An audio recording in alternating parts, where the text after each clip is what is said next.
Good morning and welcome to the Eclectic Radical. As always, I'm Chris Richards, the Eclectic Radical. This morning, I am joined by New Jersey political organizer Imani Oakley. Good morning, Imani. Hey, good morning, everybody. How are you? I'm always happy to be here on Sunday morning talking to somebody. This is the first time we've actually talked face to face, even though we've been following each other since 2020. Yep. And it's always nice when I finally get to talk to somebody that I've been talking with for so long, if you know what I mean. Yeah. There's a lot of internet friends I have where I'm like, we should really meet up in real life.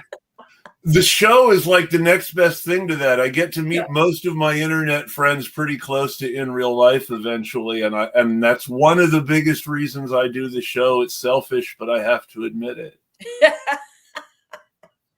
And It's like there aren't a lot of people from 2020 that I'm necessarily still talking with. Fair.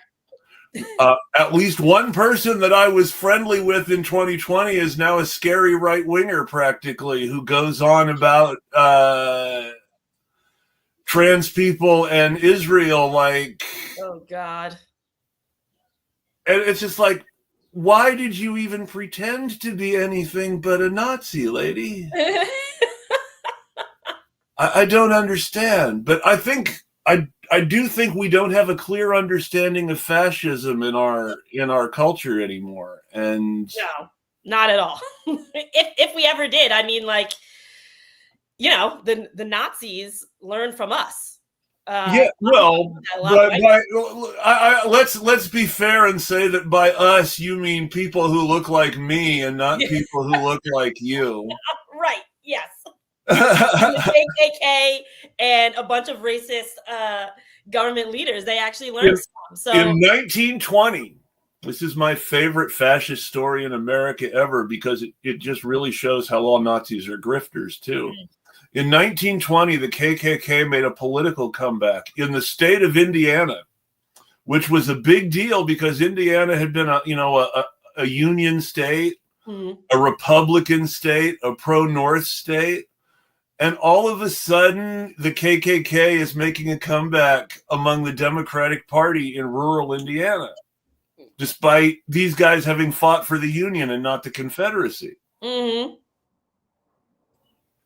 And it reached the point where the KKK controlled the Indiana Democratic Party to such a degree that a justice who later voted with the liberals to let black people in white schools still had to join the KKK in order to be able to pass the bar to practice law in Indiana. So this is the point where even people who weren't racists were joining the KKK because they had to do it for politics. Yeah. So it's like, how crazy is that? Is that not fascism? Yep. So I think we just knew we were against the Germans. We didn't want the Germans to get powerful enough to be able to cross the sea and take us over, which was the real worry.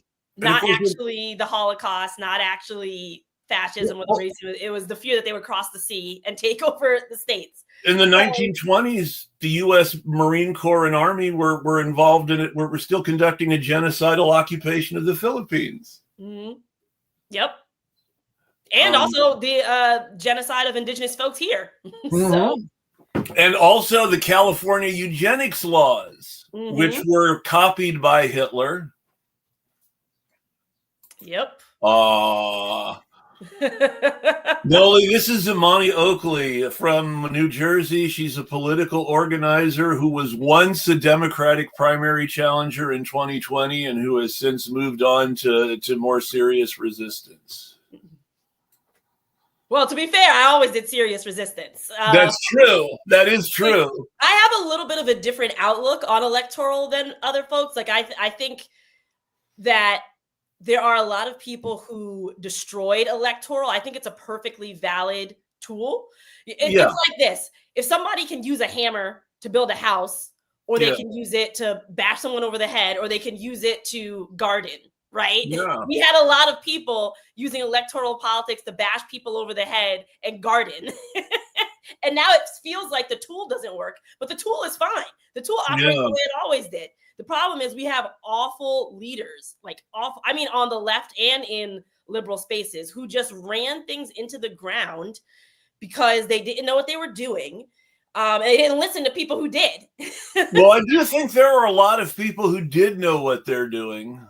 And I think that the people who did know what they're doing, and I don't mean this in any sort of negative way, I'm not necessarily including you in this package, but I think that one of the big problems in 2020 is that the people who did know what they were doing conspired to screw the constituents of the Democratic Party because the people who were running to make things better didn't know what they were doing and thought that that the primary process was in more good faith than it was. Well, I think that's true of the liberals. I don't think that's true of the left. The left has the problem of they're using the hammer to garden. Yeah. That's the problem they have. Liberals, absolutely. They were using the hammer to bash people over the head. Mm-hmm. But leftists were using the hammer to garden. And it just like, obviously, it's not the right use of the tool. And I saw a lot of it firsthand. I saw a lot of, what happened was you had folks who had a lot of luck with early wins, so like AOC and things like that. And a lot of that was luck. Like, I mean, it's great for them to spin it as skill. Like that absolutely makes sense to do that. Never admit like, yeah, we don't know what we're doing. There was a perfect storm with AOC. And there was also the fact, and I hate to get too much into conspiratorial thinking, but a lot of the journalism now has pretty much established this. AOC was kind of planted on the brand new Congress people, essentially. No, like she wasn't just a bartender. That part is true, right? Like she did actually do like nonprofit work and political work. Well, I mean, being Teddy Kennedy's intern is a pretty big thing to leave off your resume when you're not a plant, if you follow me. No, it's actually very common in campaigns for people to establish a brand. Yeah, well, sure. Establish a brand, and because if you tell everyone everything, the brand, like real people are multifaceted. Real people are multifaceted, and so if you tell everybody every single thing you did on your campaign, then it's like people don't have a brand to latch onto. And I think like I do a lot of campaign work. That's actually my full-time job. I do campaign work, and people say they want a lot of things. They do. When they get in the booth, what they say and what they actually want tend to be two different things. And people say, "Oh no, we want the full story. We want the real you." But then the people who do that lose their campaigns, which is why you have campaign branding and all of that stuff. So you kind of keep it to like one story that you can hammer home.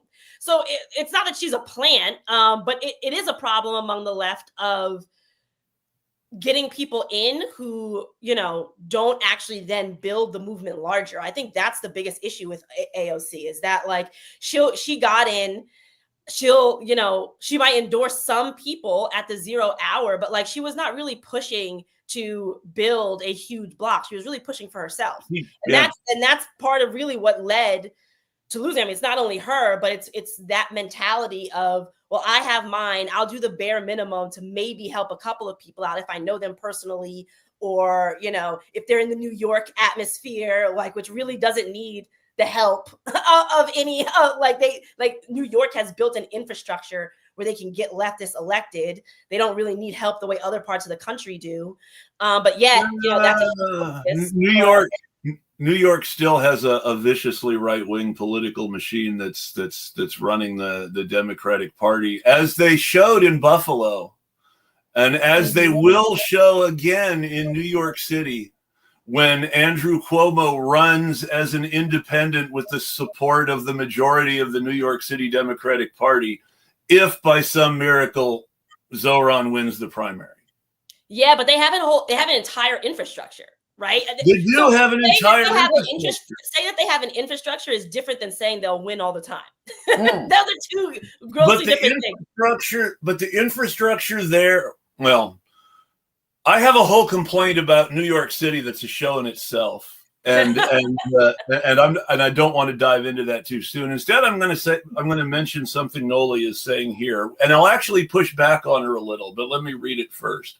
I see no difference between elected officials. Give them 2 years in their seat and they become part of the problem easily. Now, I think that describes AOC very well, but, and I'm going to say this with respect, despite the fact that I still disagree with some of the things he said on Brianna Joy Gray's show the last time he appeared.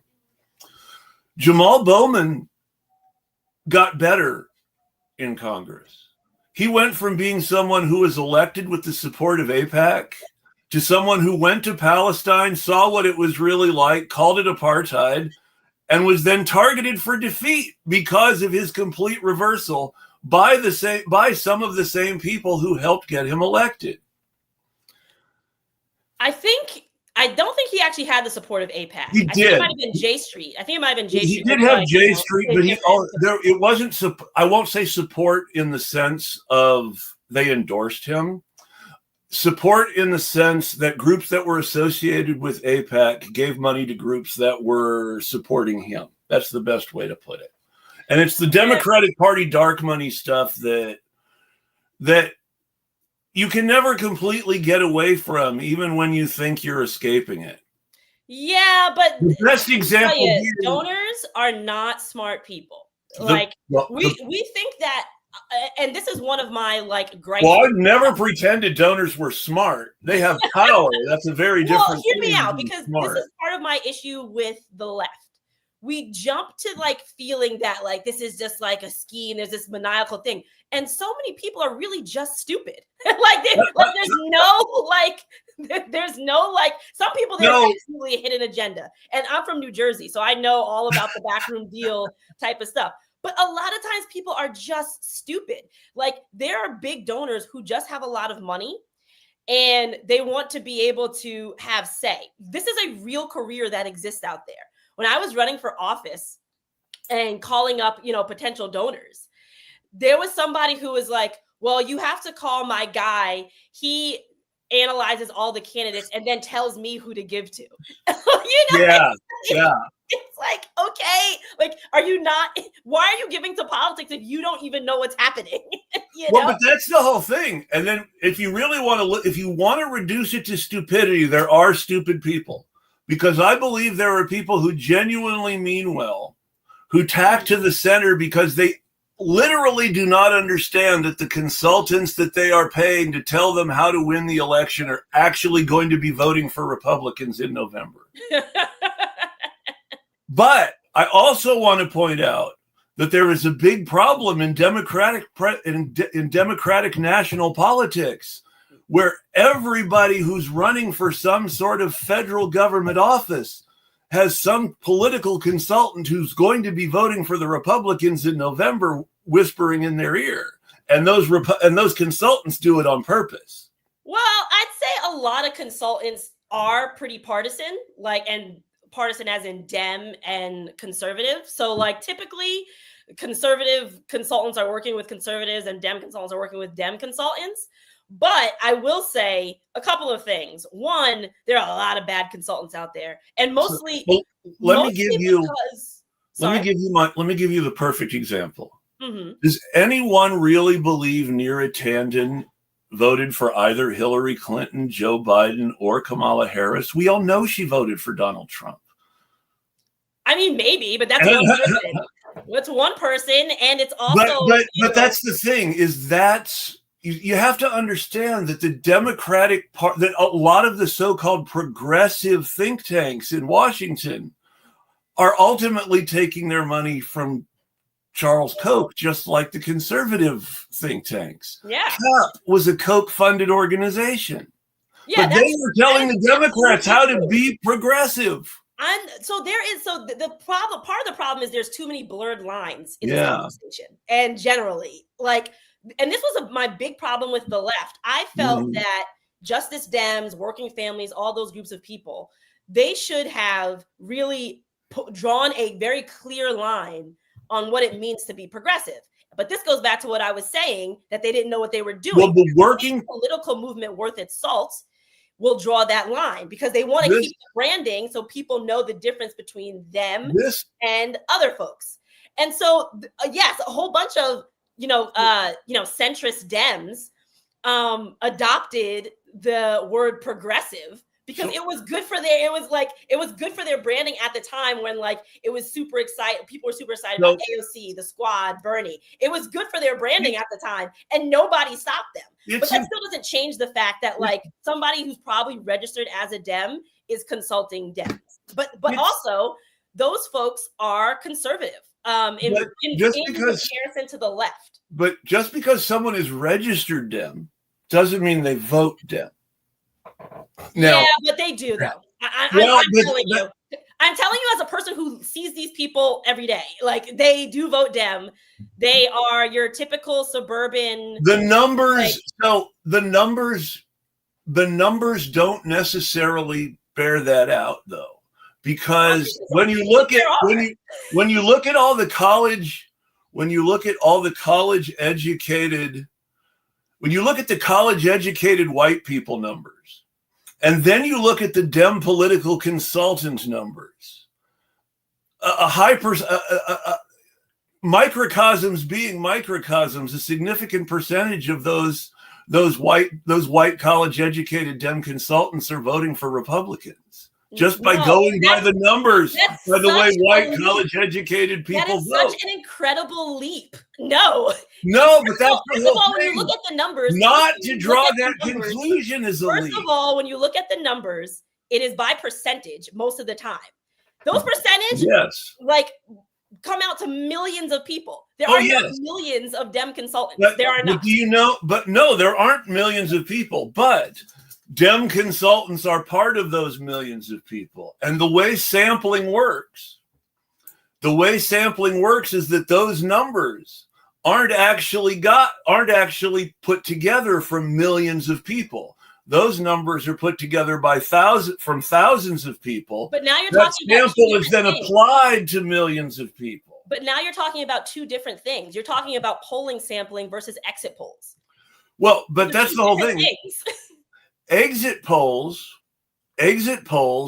are still based on sampling. They're not doing an exit poll of all the millions of voters that voted. They're doing an exit poll of all the people who filled out the poll, and that's still sampling. Yeah, but it's not there. First of all, no, it's not, because they also tally who has voted, right? They also bring that into account, right? When that happens, that is not just sending out a few. You're looking at the literal voter roll and seeing who voted.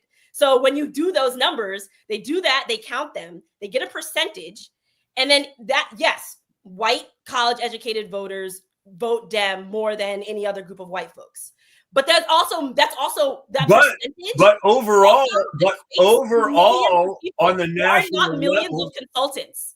That's just that your numbers are wildly off. But the consultants are part of the class that is voting Republican. Are they really betraying their class to that level? Well, the Democrats aren't that different than the Republicans. That's what I'm saying. That's my point. Yeah, but that wasn't your point. Your point was that they're voting Republican. They're not voting Republican. They have conservative ideals that get close to Republican ideals, but they're not voting Republican.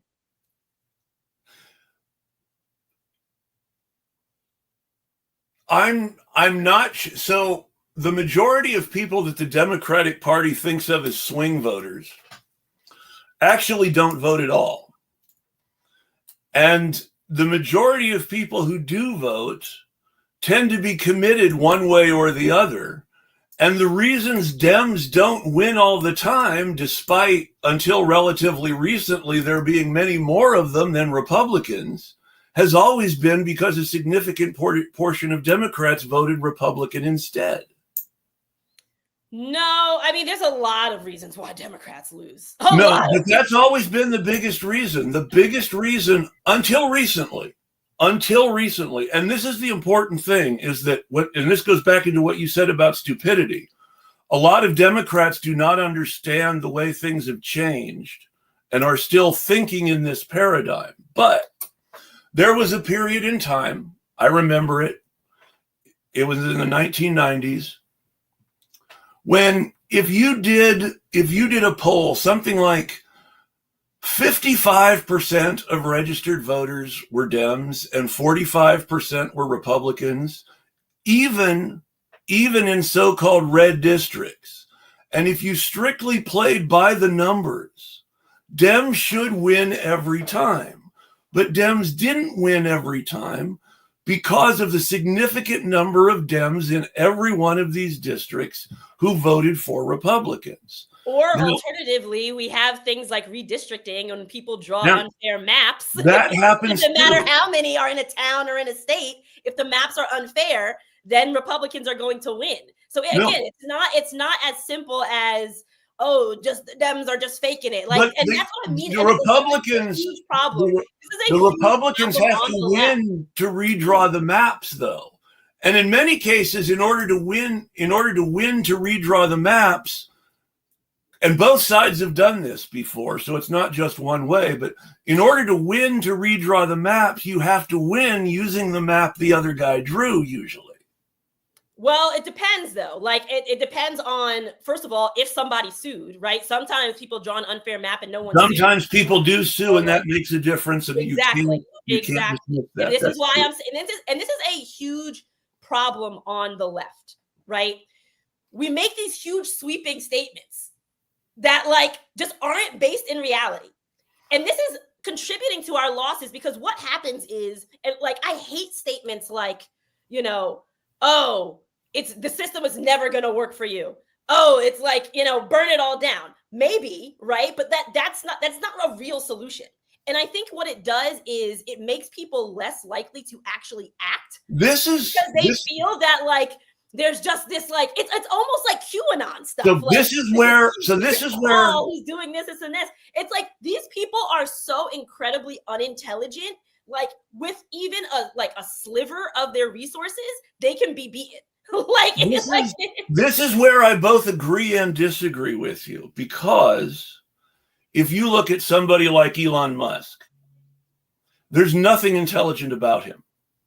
I want to be clear. You look at someone like Elon Musk, you can see very quickly that he is one of the stupidest people to ever crawl out of the bowels of the earth. He's not a profoundly intelligent man. Yet he is a profoundly powerful and wealthy man who has managed to take over our government. Why? Because money protects people from reality, and wealth is this magical force field that pushes intelligence and competence. And I don't want to medicalize it too much, so I'm not going to say sanity. I'm going to say rationality. But it pushes these things away, and it surrounds you with these sycophants. But you have so much power that it doesn't matter, because you will just hammer your way through eventually with all that power. And, you know, that's what Elon Musk did. He bought Twitter.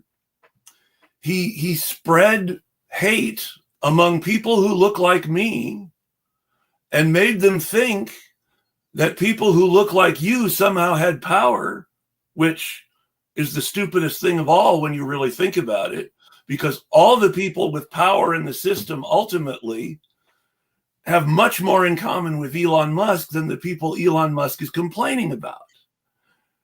And yet you have this whole world that's willing to accept Elon Musk as a brilliant anti-establishment rebel trying to build a better world. Sure, but that's a completely different subject than what we were just talking about. No, and also, I would also say a complex system that works about Elon Musk is, and people like Elon Musk, is that he has smart people around him. That's the thing. I don't think he really does. See, you can be smart and evil. That's another problem the left has. Of course, like, you can be smart and evil. Can be smart and evil. So Roger Stone is a smart man. Oh, sure. That is a smart man. And Roger Stone is Donald responsible for Elon and Trump. Donald Trump has smart qualities that people refuse to give him credit for, as much as I hate to say it. Yes. Not that he is in any way a good person. He's not. He's a Nazi. Yeah. But he has smart qualities in the sense that he is a salesman who knows how to pitch a sales pitch to a specific audience. Yep. And they'll complain every time that they were grifted afterwards, but they'll keep buying. Yeah. So, yeah, I mean, again, you know, to the core of this, like, I would say the big takeaway that I really want the left to like start understanding is that, like, it's not that deep. It's not that deep. Like, you can beat these folks with very little, but the problem is people keep hearing stuff like they can't be beaten. I mean, I remember for the longest in Jersey, we had this thing called the ballot line. Yes, and I remember. People just kept saying it can't be beat. It can't be beat. It can't be beat. And it was actually a problem on my campaign where Justice Democrats were interested in endorsing me, but then they said, oh, they were too afraid of the ballot line because it can't be beaten. And I was saying, yes, it can be. And then what happens? Andy Kim, not a progressive, comes along and does what I said to do about the ballot line and beats it. Because, and this is the problem, just because somebody says something over and over and over again does not mean it is true. Like, we say these like conspiratorial things, the system is just but too you strong. know, so no, it's not. It's not. But the thing is, just because get off your ass and do something. Someone like, but you know, a progressive a progressive will not be able to do what Andy Kim did for the specific reason that they're a progressive. Someone like Andy Kim can do something like that because ultimately, in the end, they're still part of the club. No, that's completely a wrong reading of it at all, because the only thing that needed to be done, the problem is that most voters are not tuned in. Like, most voters are not tapped in, and most people recognize that New Jersey is super corrupt, and they recognize that there are the same corrupt people who get in over and over and over, but they don't really know why, or that, at least they didn't. What Andy Kim did, and this is the same case I made to Justice Dems, is that you need to get into like different media outlets, big media outlets, and talk about the line over and over, and do paid media on educating people about the line. That's all that Andy Kim did. That's not rocket science. Anybody can do that. And probably if progressives would have put their time into it, could have probably did it better, because we're actually better at relating and talking to people. But they didn't. And the reason they didn't is because there's this constant thing on the left where, oh, if somebody repeats that it's impossible enough times, now, then that's, it just I will say that you're definitely right about one thing, because I specifically remember multiple candidates who should have been educating people about how to vote for them, instead putting their energy into a campaign to ban the line without necessarily really explaining the line to people, except as, we need to ban this because it keeps progressives out.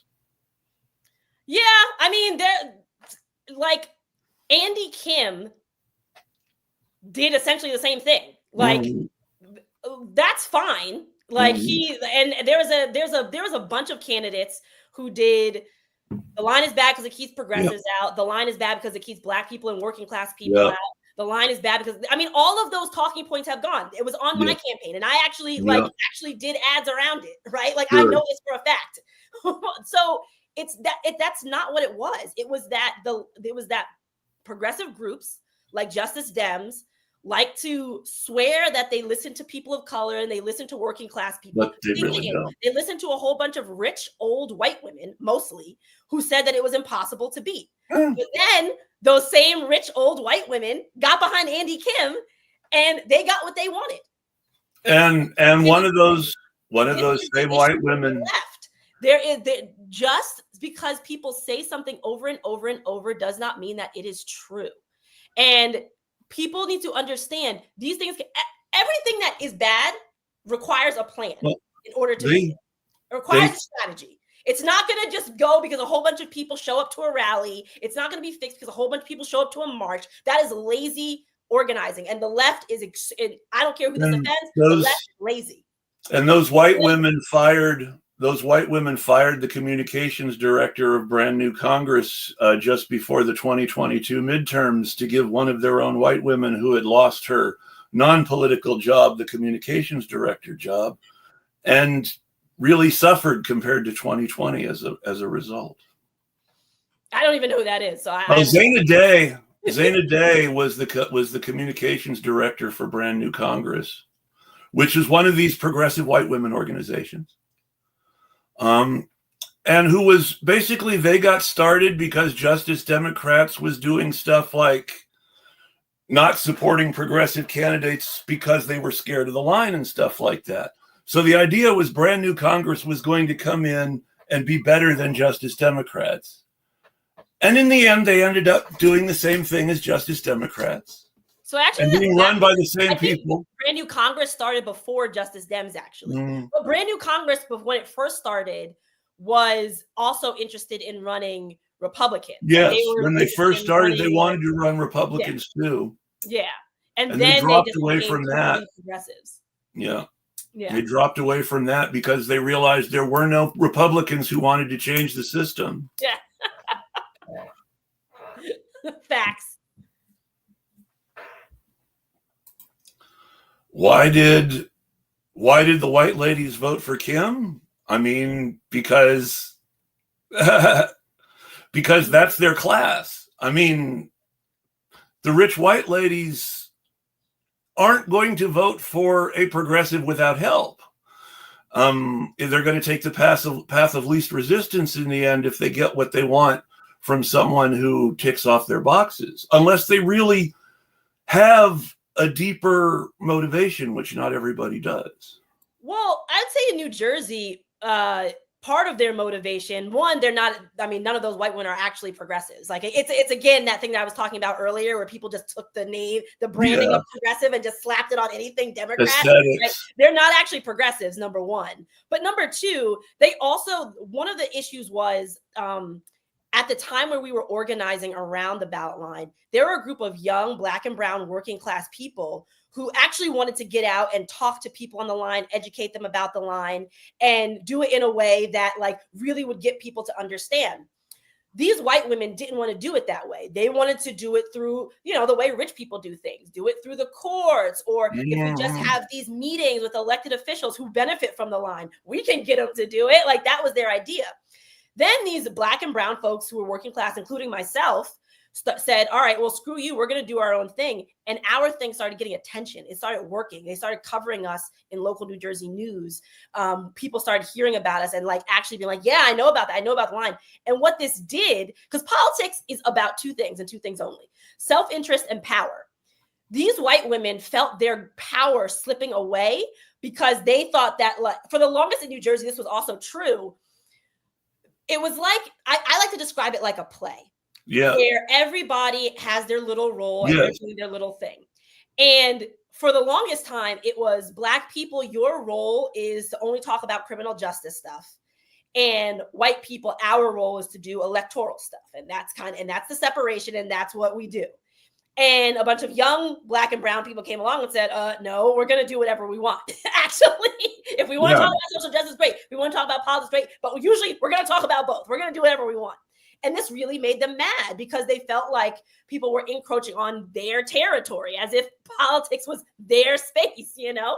And so actually, on a serious level, the reason why they shut it down before Andy Kim actually just had to do with they wanted to keep control over the issue, and they wanted to keep control over the person who finally got rid of it. That's their second motivation. It has less to do, like, it could have been Andy Kim or like Kim, right? Well, like, it could have been anyone. This is what I mean when I say he was able to do it because he was part of the club, though.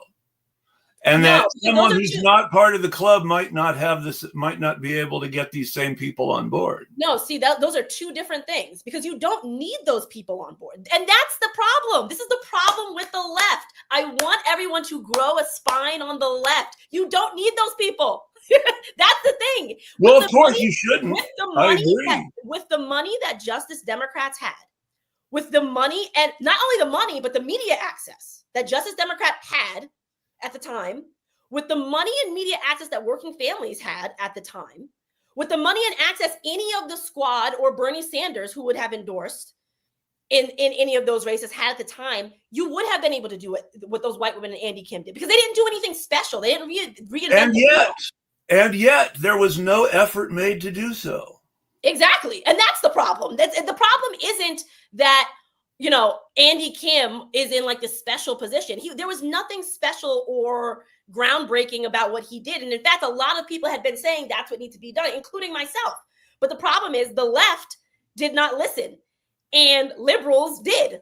But who did the left listen to? They didn't listen to the left. The left listened to Democrats. I said the left didn't listen. The left did not listen. Who are we calling the left in this construction? Not the white women who supported Andy Kim. No, I get that, but who are we calling the left in this construction? That's what I'm trying to. We're calling working families, Justice Dems, and all of the working class Black and brown folks who either ran in New Jersey but working families and Justice Dems are just Democratic Party dark money groups now. Yeah, but you're talking about now. I'm talking about before. Well, in 2020, they were just Democratic Party dark money groups. Working Family Parties is one of the groups that went out of its way to spike Bernie Sanders. In 2020, they got Cori Bush, who's been one of the most progressive members that we've ever had across the finish line. Yes, they did. But at the same time, 2020 is when Working Families Party convinced everybody to vote for Joe Biden on the Working Families Party line, when it was the best chance ever to actually vote third party in New York.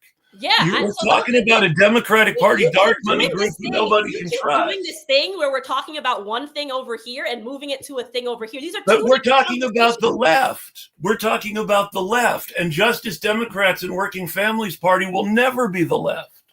No, but they were at the time, though. No, they weren't. They weren't.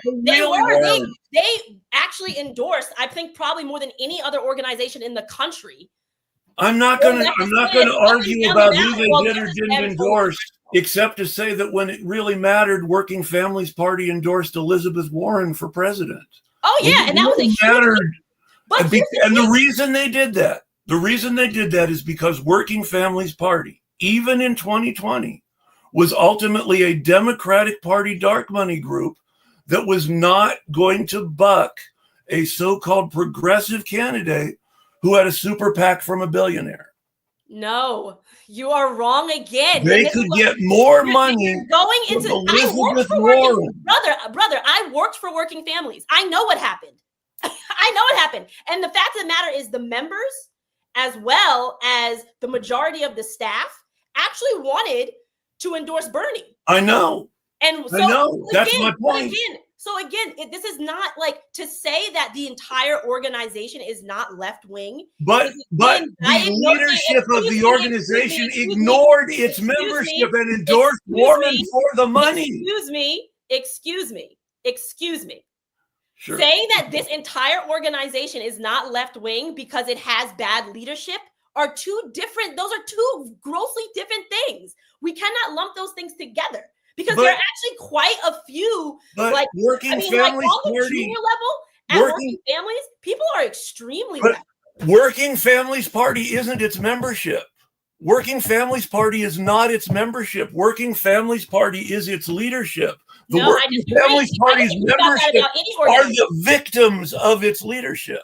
Yeah, exactly. The victims of its leadership. Those are two different things. And this is the problem with statements. The Working Families Party. Okay, listen, are we having a conversation? Are we going to have a conversation? Or am I on here to have a conversation? Yes, I'll shut up and mute myself. If you want to talk to your group by yourself, I can leave. Okay, great. So with that being said, I disagree with you wholeheartedly that a group is not their members. A group is their members. You can always have corrupt leaders, always. And you're always going to have corrupt leaders. It is an absolute fantasy to say that no matter what, if there's a true leftist group, they wouldn't have corrupt leaders. No, they're going to have corrupt leaders after a while. Every single group does, because humans are self-interested and they're interested in power. Eventually, you're going to get a bad seat up there. An organization is actually its members. Unions are their members. Would you ever say that unions are not good because their leadership, you shouldn't have a union actually? Because the union leaders are bad? No, you would never utter that in your life. And why? Because the left has these certain talking points where it's like, certain things we're going to just say it's bad because it's good for the internet. And now we can talk on the internet and Jimmy Dore and blah, blah, blah, blah, blah, blah, blah. And none of that is real life. We need to focus on real life.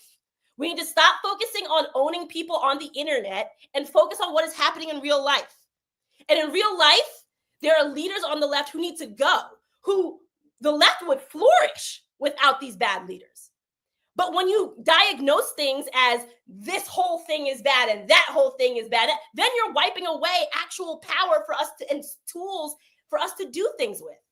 But, and I'm going to break in here again, and I'm sorry. No, you're good. Because I think this is a really important argument for people to keep having. And I don't want to give it up because I think people need to hear both sides of this, and people need to think about this, whichever one of us they eventually agree with.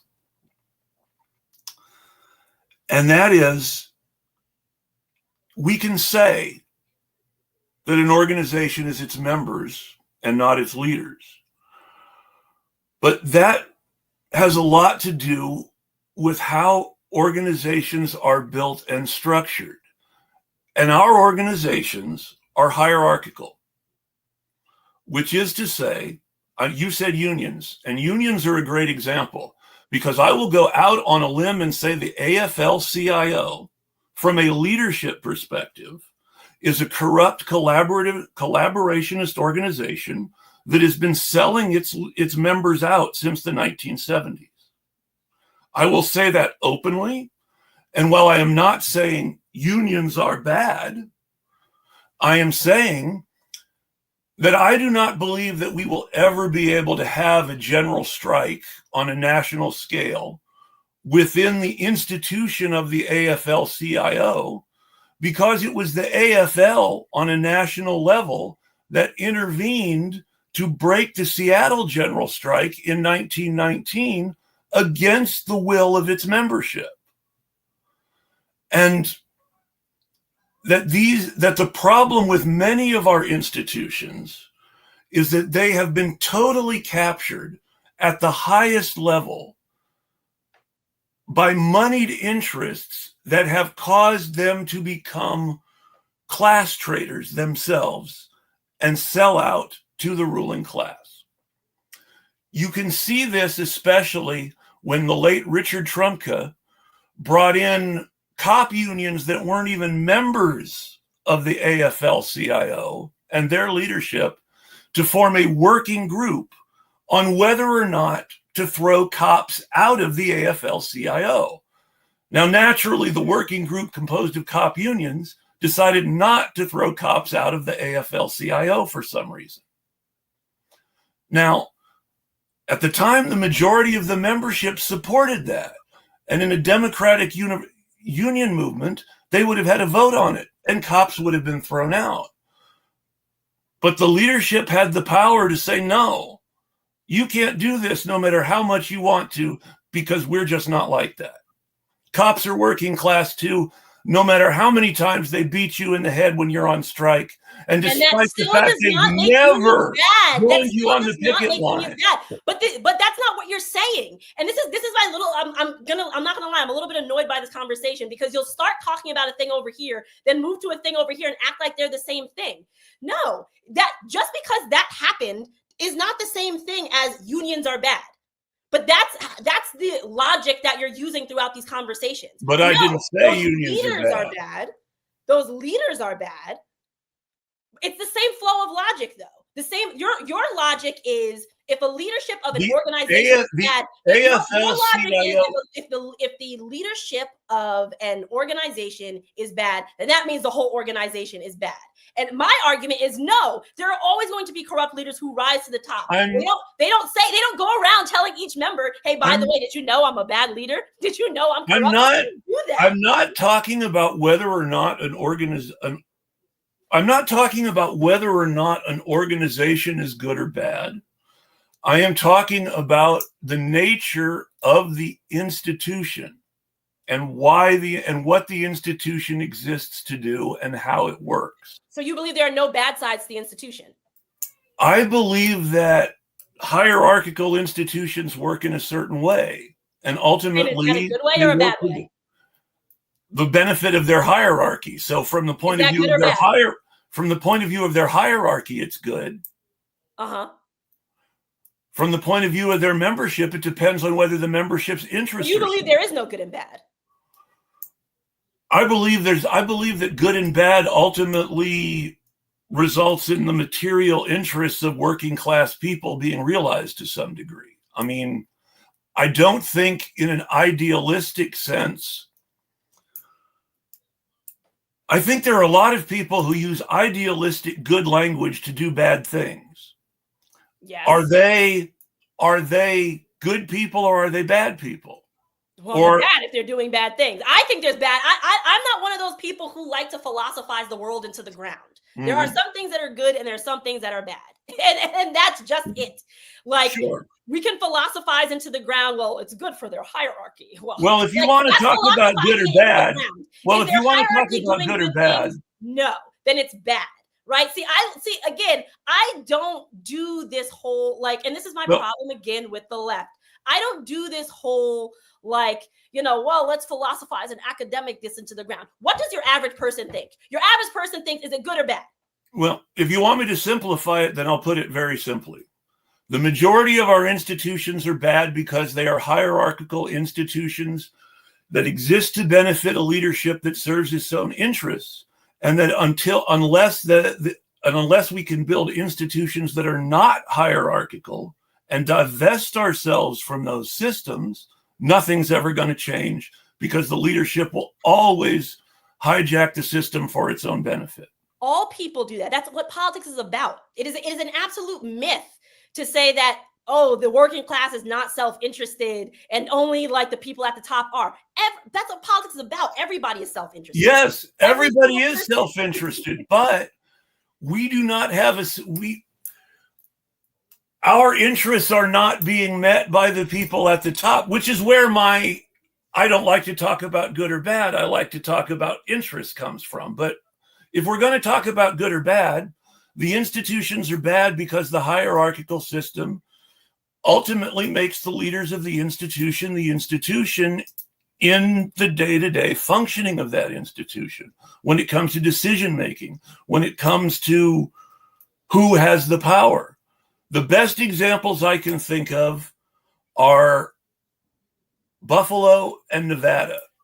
In Buffalo, the progressive DSA candidate beats the pants off the incumbent mayor in a primary, wins with the Democrats, the voters, the people who matter. And the machine takes all its money and all its power and puts it into an independent candidacy for the guy who just lost the primary. And the machine still has the power to hammer him through in a city where all the voters prefer the other person, but aren't willing to vote for her for some reason. What does that have to do with anything we were talking about? It has to do with everything. Hold on. What we were talking about, the way we got here was you were saying that any progressive would have never been able to do what Andy Kim did. I'm talking about the way the institutions work and all of these examples. But your thing is no progressive would have been able to do what Andy Kim did. And that's fundamentally wrong. And this is the defeatist attitude that really lives in the left, and which is why people just end up doing the same stupid tactics over and over. Because they believe I must not have a lot of power because, I don't have the liberals behind me. So I'm just going to do this. I don't want the liberals behind me. I'm just going to do this march that no one cares about. But the fact of the matter is the tactics that Andy Kim used were so simplistic. Literally, progressives have done it for other issues. There was nothing magical about that.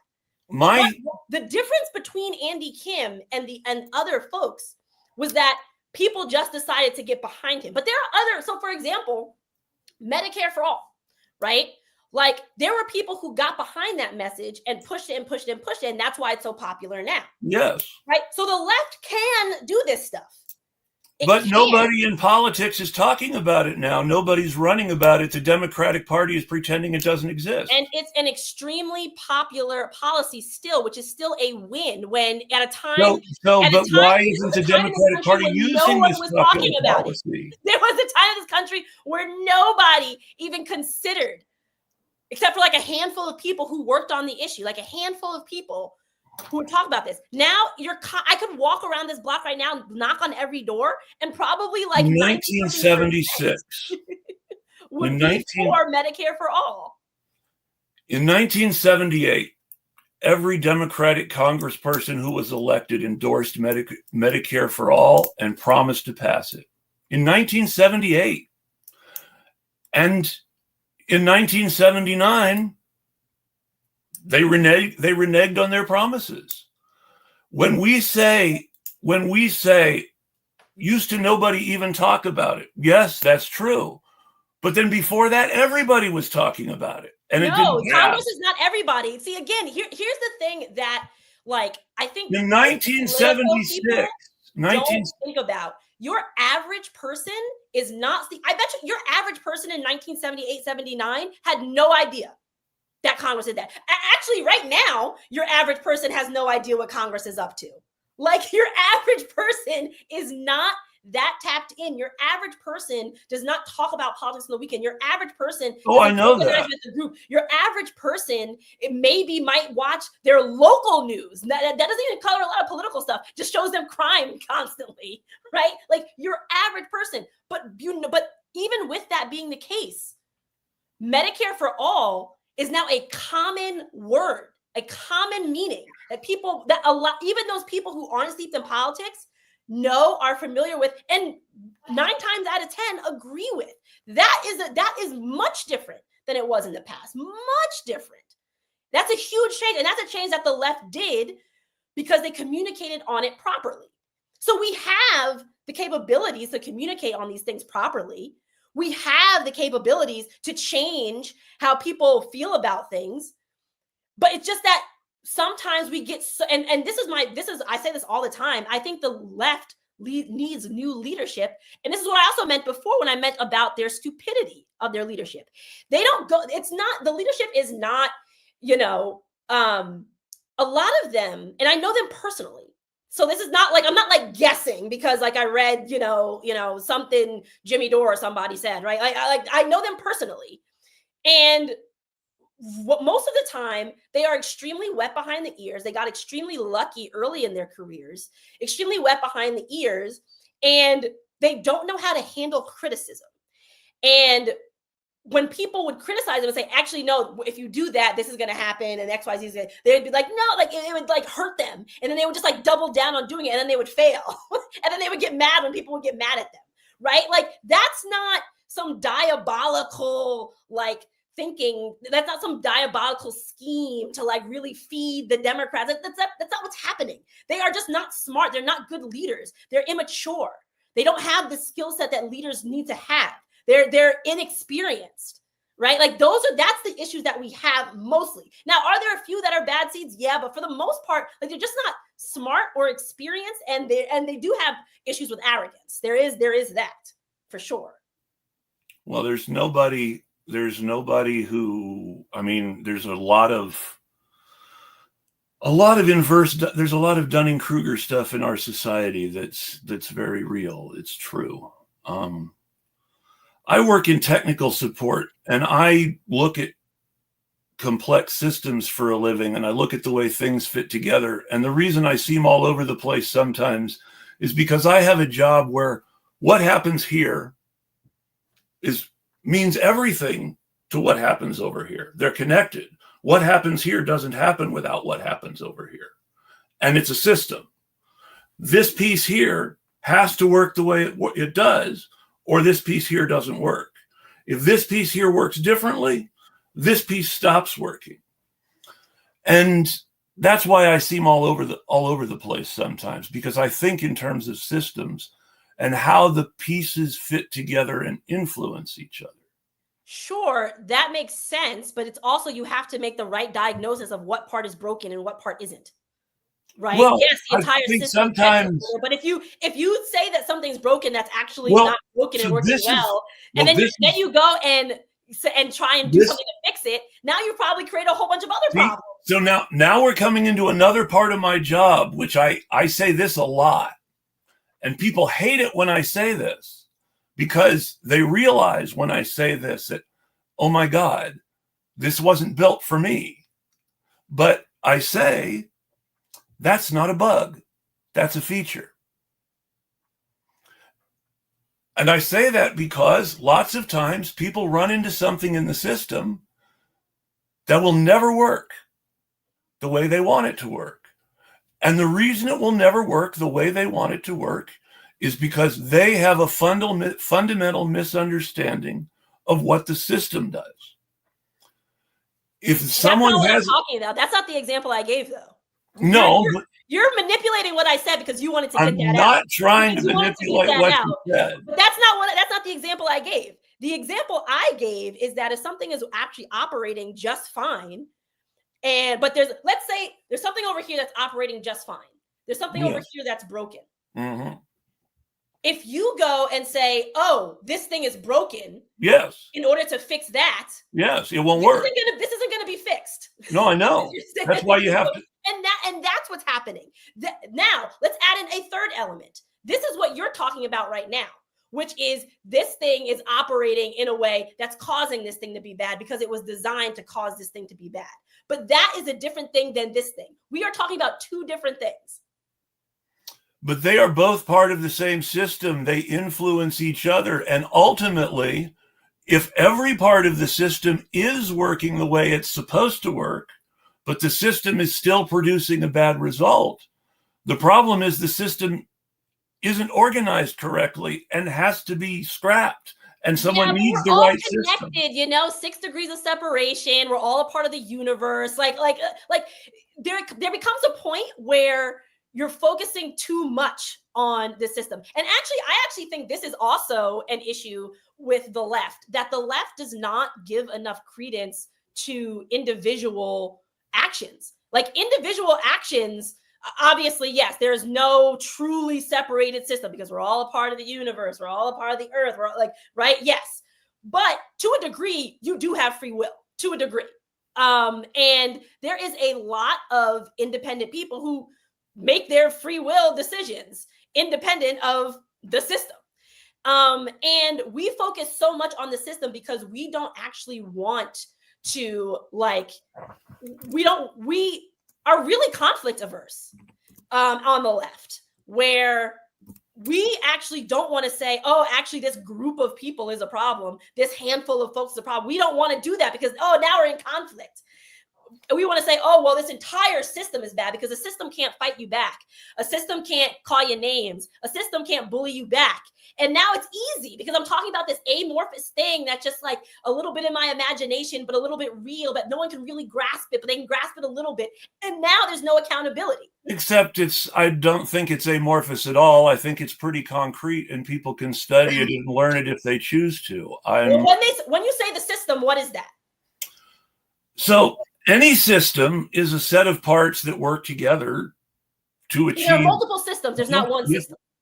There are multiple systems, but all systems follow the same definition, which is the pieces work together to achieve a goal, and it's designed, and it will do what it's designed to do.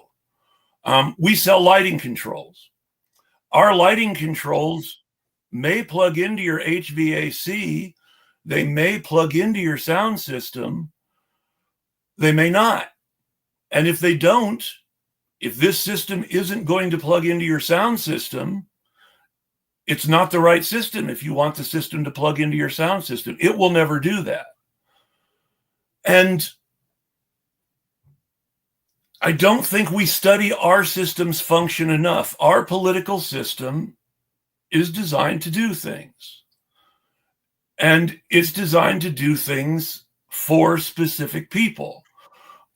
My favorite example is there's a lot of discussion during the period of the writing of the Constitution about the so-called protecting of minorities. Now, at the time, they were exterminating indigenous people and keep black people enslaved. So who did they mean when they were talking about protecting minorities? Well, they did mean protecting the rights of specific religious groups, and they did mean protecting the property of landowners who they were very much scared would have their land taken away by the poor people. And one of the reasons that we have a Senate is because it's supposed to be a House of Lords that stops the Democratic House of Representatives from doing things that would help the people. It's by protecting the landlord's property. And a system that is designed to protect the landlord's property is never going to be good at redistributing the landlord's property for a straight up simplistic setup. And yet I am sitting here before you and I am not enslaved. Do you see? And that there is my point. And therein lies the point. But the system broke down and there was a war. The system is just taking everything over. The system works as intended. But guess what? When individuals decide, like, actually, I'm going to do something about this and fix this, that's when things change. I agree with that. But that's my point, is the left is being hoodwinked and being really getting their spirits down because people keep saying things like, well, the system is operating as intended. Well, none of these people can ever be beaten. All of these people are the same. So then psychologically, what that does to people is it says, well, I can't really do anything but rally and march. And rallies and marches don't do shit. They don't do shit to move power. No one cares about rallies and marches. I can tell you that for a fact. No one cares about them. I agree. And that is the problem. And that's what I'm talking about when I'm talking about diagnosing the wrong thing. Yes, there are some things in the system that are bad. But to say things like, oh, well, we can never overcome them. Oh, all of these groups are working for this. All of this are working for that. No, it's just not true. Like that, you're dipping into conspiracy land. And when you diagnose the problem wrong, you can never actually get to the solution. And there's too many, especially on the hyper online left, that are diagnosing the problem wrong. There's not some secret group of like powerful leftist people who go and meet with the powerful conservatives and liberals, and the powerful conservative liberals say, you guys, this is the secret plan. I don't think there's anything secret about it. None of that is happening. I don't think there's anything secret about it. What's happening is these folks get into their positions. They have no idea what they're doing. It's a skill problem. It's not about like. I think it's beyond a skill problem. I'm going to use the very online left as an example. Back in 2020, you mentioned Jimmy Dore. I hate Jimmy Dore, so this is the perfect example. Back in 2020, there's this whole big thing, Jimmy Dore versus the Young Turks. Now, I said in 2020, Jimmy Dore and Cenk are the same guy. And everybody on both sides hated me for it. And now here we are in 2025, and Jimmy Dore and Cenk really are the same guy. Here's the thing. Like, I think that now TYT is certainly doing more right-wing things. But again, I think their motivations are actually different. And I also think, like, there are different pressures. And this is, see, my style of organizing, I like to think about what is the core. Yeah. What is the core? Attack the core. And people, like, the Jimmy Dore's core, what's there? And I'm not saying good or bad.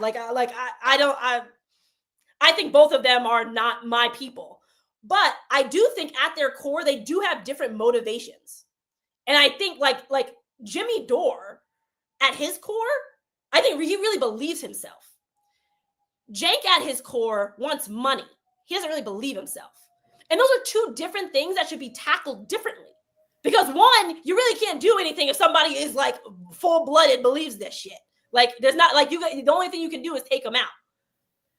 But the person who at their core doesn't really believe this stuff, but believes about the money, you would just strip their money from them.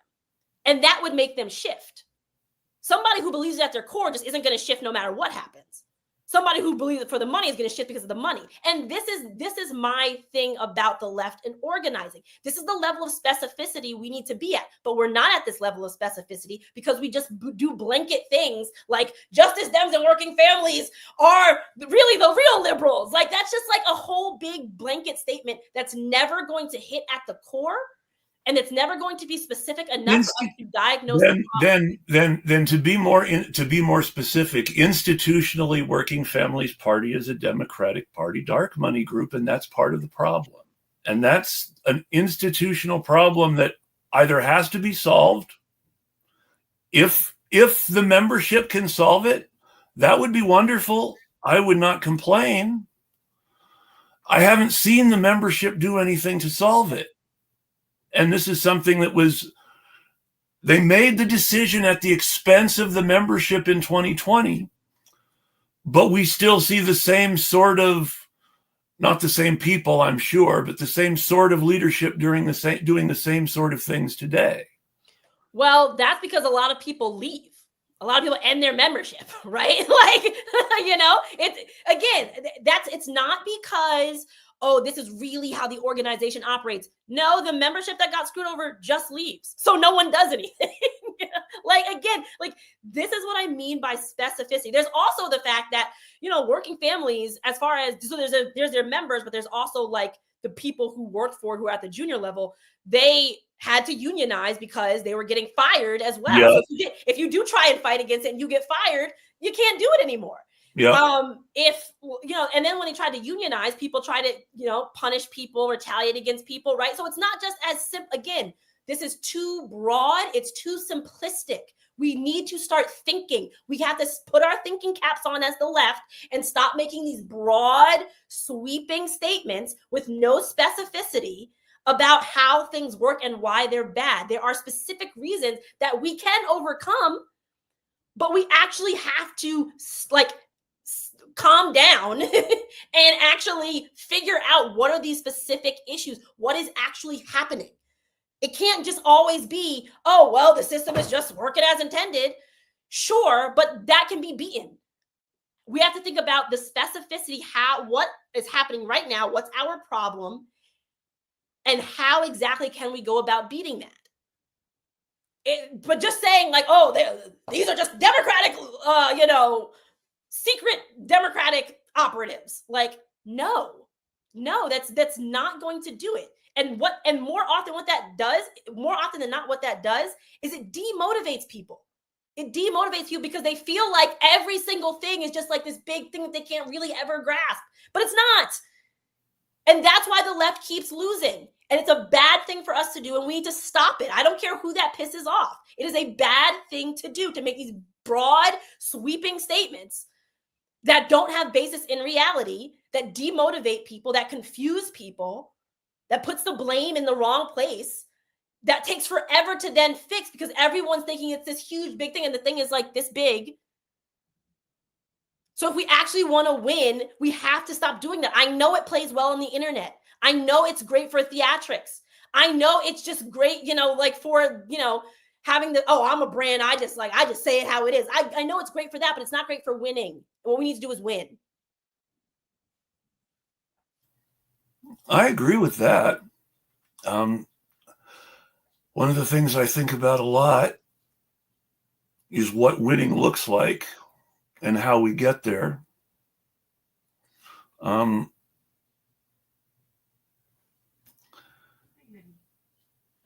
I think that in 2020, different people had different ideas about what winning looked like. And that ultimately the people who won were the people who thought winning looked a lot like a Republican administration, but with Democrats in charge. For good or bad, I think the most telling thing about the Biden administration was that the man who ran Israel policy for Biden was the man who ran Iraq and Afghanistan policy for George W. Bush. A man named Brett McGurk, who became a big star in liberal circles criticizing Trump's foreign policy while Trump was president, and then got absorbed into this sort of huge never Trump machine around Biden that had more in common with the Lincoln Project than any Democrats. And maybe I'm looking at this wrong, but it feels like despite all the success of progressive ideas in the general sphere, we have a Democratic Party leadership that believes the Lincoln Project is the path to the future.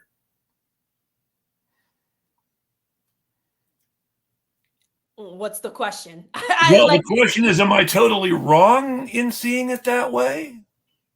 I think you're blurring the lines between the left and Democrats. And well, I'm not even thinking about the left. I'm just talking about Democrats right now. Sometimes, I mean, there are some, like Democrats is a registration. I don't think of, I mean, I'll be totally honest. When I think of the left, I generally don't think of Democrats. And when I think of Democrats, I generally don't think of the left. So I think that Democrats is a designation. It's just like a name. I don't really give as much importance to it as I think the online left does, where it's like, if you're a Democrat, you're automatically not a leftist. You got to be Green Party or some other party that nobody has ever heard of, that's never won. And not even you're a real leftist. But I just think it's a name. We have too many parties. I don't think it's really like designates anything. I think it's too broad, right? Like you can have people who are actually very left who are registered Dems, like who are very upset at the party because they won't be more left, right? It doesn't really mean much other than like this is a habitual thing that people did when they were 18 because that's what everybody else was doing. Like I just don't give that much creed to it. So like Democrats as a whole, are they all more conservative? No, I'm not even. So again, I'm sorry if I'm not. I'm talking about the leadership. The Democrats as a whole. Democrats as a whole, all the parties say that all the polls say that Democrats as a whole are on Bernie Sanders' side and want his 2020 platform. That's a given. Yeah. I mean, the leadership. We're on the same page as far as the average Democratic voter. The average Democratic voter is a not deeply politically educated person who wants things to be better and thinks that voting Democrat is how things will get better. Mm-hmm. And doesn't really think about it any deeper than that. Yeah. We're on totally the same page there. Yeah. And generally that person, rightfully or wrongfully, when they think Democrat, they think of people like Bernie Sanders more than they think of people like Joe Biden. Mm-hmm. Yes. Yes, 100%. Like I think the leadership on the Dem side is extremely conservative. The leadership on the Dem side, and this is what I'm talking about. So I want it to be clear that when I talk about an institution, I am talking about the institution and its leadership and not its rank and file membership. Because while the rank and file membership are part of the institution and might have power to change it if they act collectively instead of just leaving, as you pointed out, that the way things work now, our institutions are their leaders, whether we like it or not, to a great degree. Now that I disagree with. I think there's a difference between saying that the leaders are the Democratic Party. The Democratic Party are anybody, in my mind, is anybody who's registered Democrat. That's why I don't think the name is like that important. But legally speaking, that's not the case. Legally speaking, according to the court precedent in California, a Democrat is a dues-paying member of a Democratic Party club and not every registered Democratic Party voter. Now, the reason that court ruling exists is because of California Democratic Party delegates who voted for Hillary Clinton and who were sued by voters in California who lost their case. The judges sided with the Democratic Party that dues-paying members of the Democratic Party are Democrats, and you're not just a Democrat because you registered to vote Democrat. Yeah, but also a lot of those dues paying members, the county committee people, those folks, like those are average everyday people. Like I wouldn't No, even they're not. consider them. No, well, they are in New Jersey. I don't know how it is in California. In New Jersey, they absolutely are. It's like Grandma Mabel from down the street who is like on it, and she thinks she falls into the exact category you were just describing, which is like they're just your average person who think that voting Dem is like the right way. Like those county committee folks are those type of people that they actually believe in. They believe that, like, you know, these leaders, because they're only purely off the strength that they have D next to their name, they're on the right side. A lot of them are just like that. The county committee people, like there are literally like hundreds of them, that actually thousands in New Jersey. And the overwhelming majority think about it just like that. And so that's why I don't even consider that leadership. I consider leadership like people like Hakeem Jeffries, people like Chuck Schumer, right? Like people like Hillary Clinton, Bill Clinton, like people who like actually have a say in the way things like move, and can make things move a certain way if they want to. Like that's who I think, which is an extremely, extremely small group of people. In comparison to even those who are members. Extremely small. In one of the New Hampshire DNC members is the husband of one of the New Hampshire senators. Yep. So that like that group of people is very small, and I don't like to use just the term like Democrats, because again, it's like, who are we talking about? Like that, like, are we talking about like Grandma Mabel around the corner? Who like, I've been using the term congressional Democrats a lot when bashing the party. The way that people used to say parliamentary labor when distinguishing between Corbyn and the rest of the party. Yeah. I use establishment because those are the people who have, like, they are established. They have the money. They have the infrastructure. They have the control of the lever. They're part of the club. Yeah, exactly. That's what I use, because that's like the group. That's like, I think gets at more of the group of people. And they're the people who have. And they're the people who have lunch with their Republican friends. Yes. And are still looking for the mythical good Republican in the West Wing. Yep. And that's a whole nother show too. But yeah. the love affair among Democrats with good, and I say Democrats and not the left specifically here, though. To some extent, I see it on the left too, but there seems to be this need for good Republicans, and we're to the point where people want to embrace Thomas Massie as a brave truth teller without understanding that he tells the truth selectively and deliberately in a way to make people distrust the very idea of collective democratic decision making.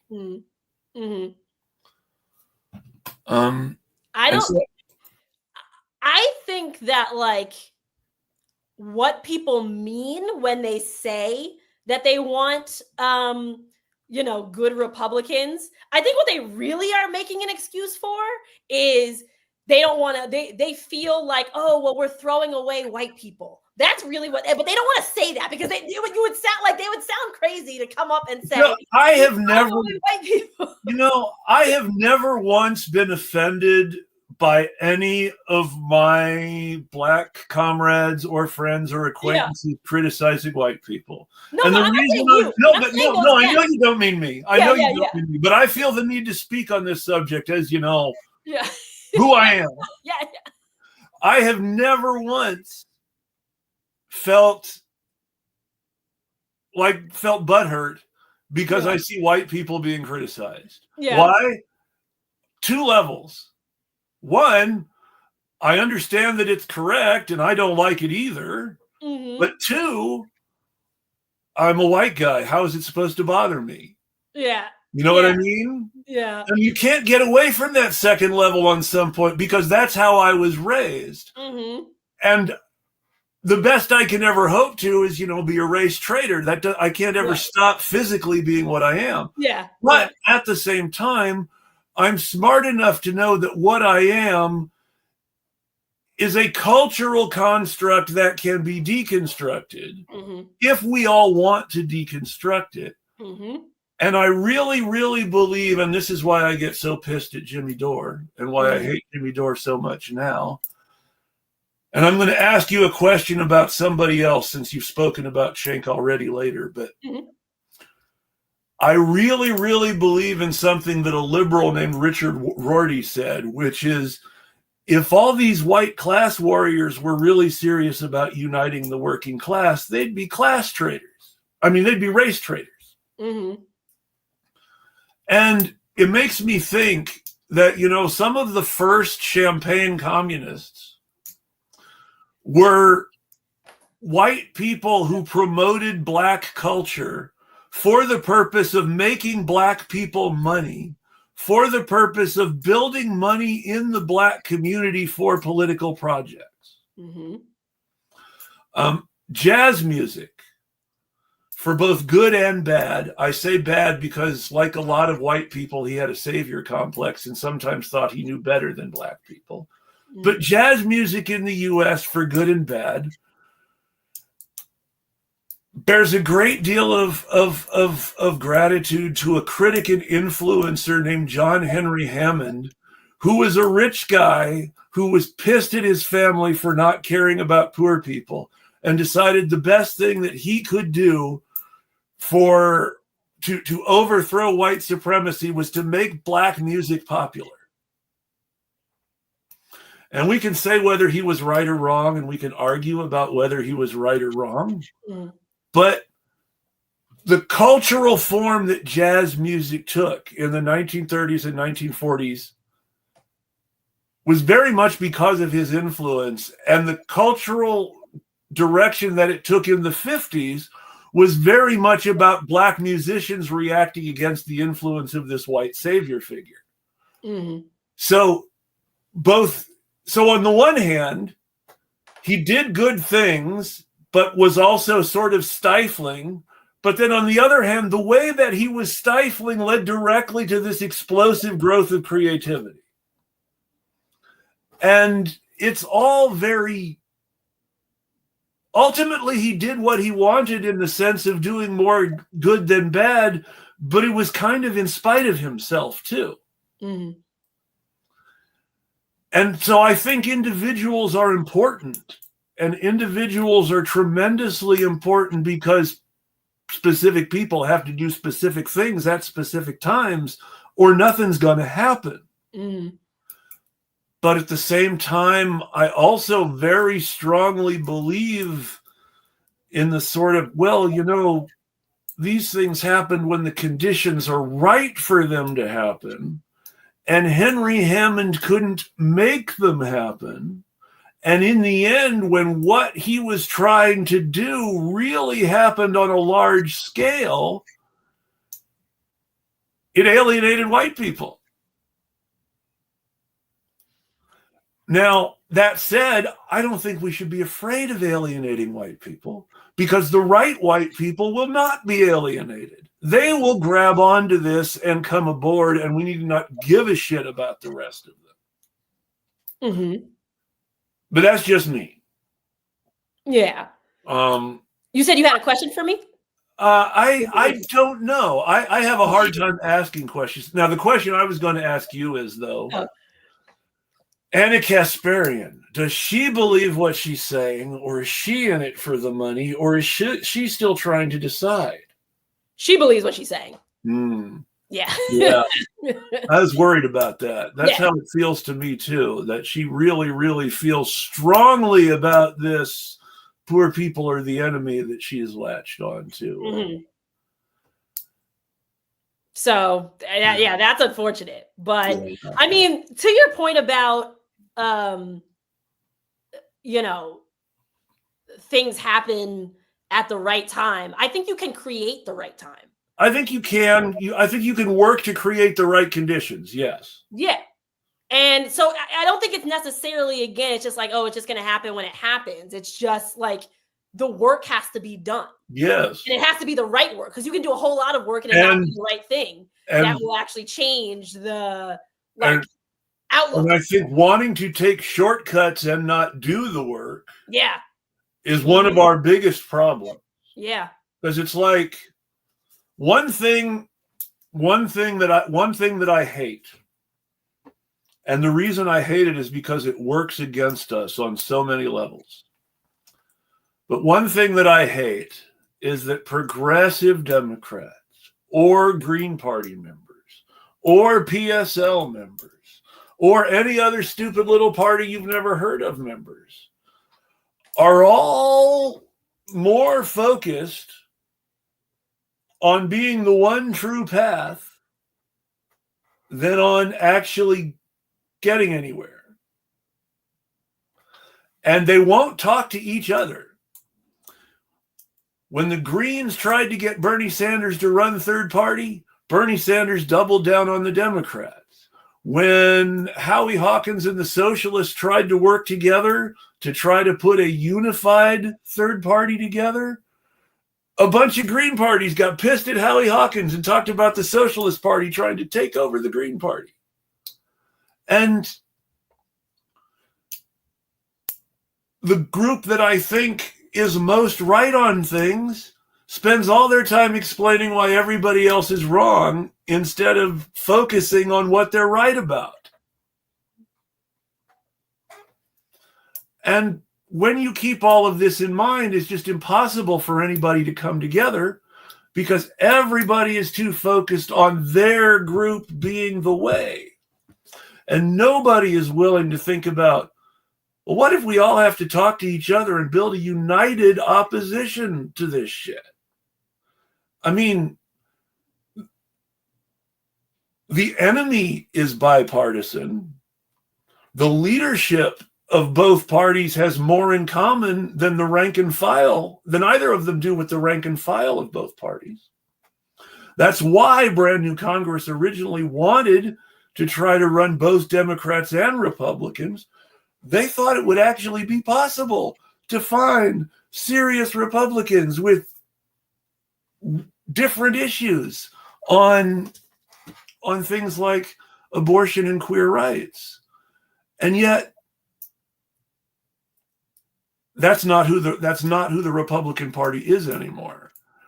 And there's history there too, but yeah, but I'm less on the side of coalitions, like, because coalitions, in my opinion, end up being like these big political things in and of themselves, where, you know, people want to be in the leadership, and then there's a working group and blah blah blah blah blah. And by the time you finish doing all of that, you know, something else is a huge issue, and it's even worse. And so, you know, for me, like, I'm more of a, like, whatever your org does, just do it and don't pay attention to what anyone else is doing.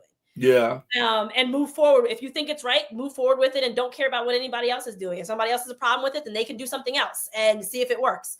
But I'm very hesitant about the whole, like, you know, all of us kind of need to come together and do that, because, like, that just, well, first of all, there have been a lot of systems that fell. Yeah. That didn't have that. In fact, I can't think of one that really everybody really was in lockstep. Like, some people felt like this was the way. Some people felt like closest thing. They all did their own things, and in combination, that actually brought something. The closest, you know, that's the thing. The closest thing to a revolution where people really were in lockstep is in the Civil War, and even in the Civil War, the lockstep. Even in the Civil War, the lockstep was a sort of a reactionary save the Union more than the ideals that we associate with the Civil War. Well, no, I actually don't even think it's even that. I mean, you had people who just weren't abolitionists. True. In the North and the South. You had people who were abolitionists, but and felt that slavery was wrong, but still didn't think that Black folks should mix or marry or whatever with white folks. Then you had abolitionists who felt like Black people should have their full rights, and then you also just had Black people who wanted freedom and respect and human dignity and freedom overall, right? And didn't really care how they got it as long as, you know, they weren't slaves anymore. Exactly. And these are all very different outlooks on things, but all of them eventually brought it down. And so I don't even think that was like something that's in full. I think being in lockstep and being in unity is like a talking point that people use, but I think in reality it's not. It's never actually worked. I will say that one thing that I always think about, and I hate using Soviet examples because it's dated, but still, one thing that people always talk about is, well, you're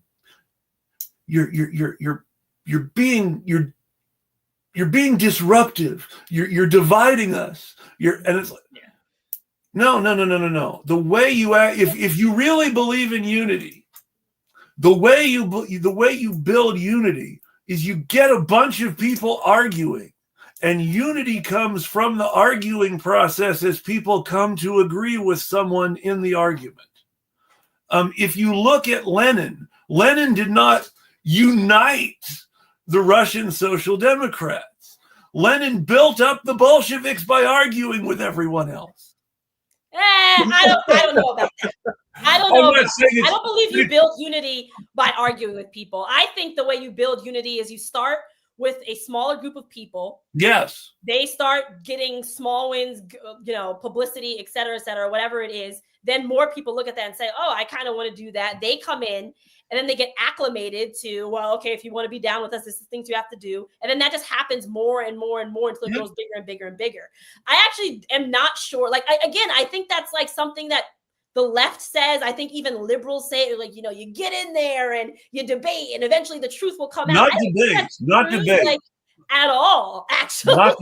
Not debate, but actually argue. Because debating is either fake. way. I don't think either one works. I don't think that's how you build unity at all. I'm just weird then. Because I think that the fact that you've argued with me so much is good and makes me and that I've learned from it, and that people will learn more from our arguing than they might have if we had just agreed on everything. Well, I think that's a whiteness trait. That's fair. I think that's a trait of whiteness, where through conflict, only through conflict can we come to some type of consensus. And I just don't think that's true. I don't think, and I say whiteness not just because you're white. No, I know what you mean. White leftists on a whole, I think, like the argument part of this. But they don't understand, when you're a person of color, you don't want to fucking argue. You want to get shit done. Like, you don't have time to argue. You're too tired from enduring all the bullshit you have to endure throughout the day in order to argue. Now, does that mean that we should seek to never have conflict? No, that's impossible, right? That's an impossible thing to try and get. We're going to have conflict, things like that. But I don't think through conflict is necessarily the way people come together. Maybe unless you're talking with the exception of twisting somebody's arm until they say. Then I'm a wholehearted believer in that. That happens. Maybe I'm not saying it right. No, I think you're saying it correctly. I learn more when people push back at me. I learn more when people push back at me than when people agree with me. Mm-hmm. And I learn more when I push back at people than when I agree with them. If I agree with people, half the time they never tell me what they're really thinking because I've already agreed with them. That's true. I can see that. I can see that part, but I'm not sure it builds unity. Right? Because I'm thinking about all these clubs like DSA and like any I hate clubs. Or orgs, whatever you want to call it, right? Yeah. The groups of leftists where there's a bunch of bickering, I don't think it does anything. I admit that I am very sour on DSA because the organizers that I was working most closely with in Atlanta, back when my community was still completely intact and I was having the not safe for wonks folks on my podcast fairly frequently. Yeah. I mean, they were hounded out of the Atlanta DSA for saying, maybe we shouldn't have the Atlanta Metro DSA boundaries be the same as the historical redlining boundaries. Mm-hmm. Mm-hmm. And that was extremely unpopular with the Metro DSA leadership, despite not seeming like it should be super controversial. Yeah, I mean, I'm not a big fan of DSA for a whole lot of reasons. But, ultimately, I don't think that, argument brings people closer together. And like, I think that's also an idea that we toss around. There's an interesting thing. I forget the exact name of it, but it's a podcast, but it also has like writing components to it. It's basically about how to like have conflict as a Marxist, essentially. And it's basically giving all of these anecdotes about, this is the right way to have conflict. And if you do it this way, then, it's more likely to build like an organization stronger, or it's more, whatever group you're a part of, it's more likely to build it stronger.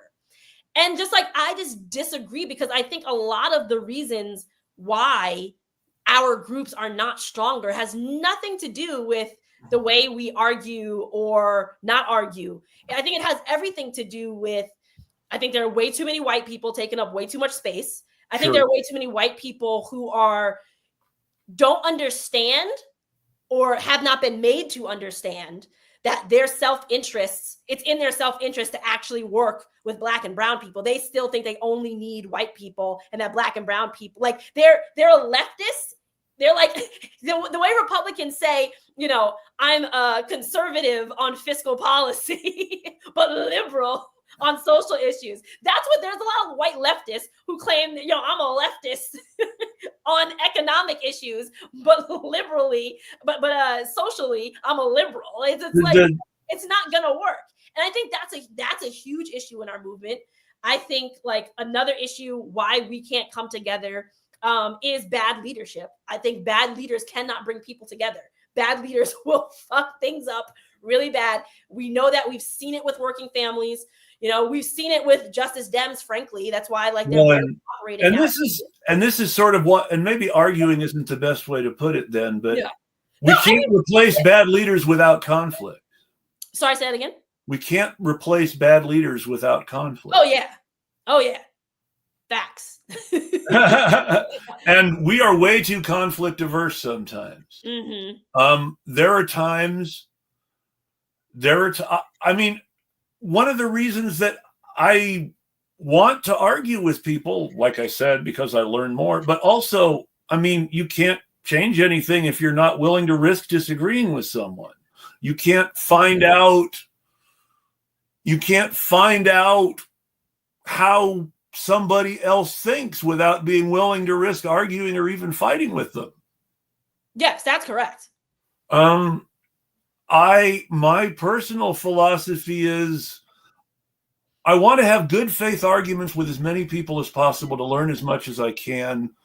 And I want to waste as little time as possible with people who aren't in good faith. Yes. I want to have productive arguments that make the people having them, or at least the people watching them, smarter instead of stupid arguments.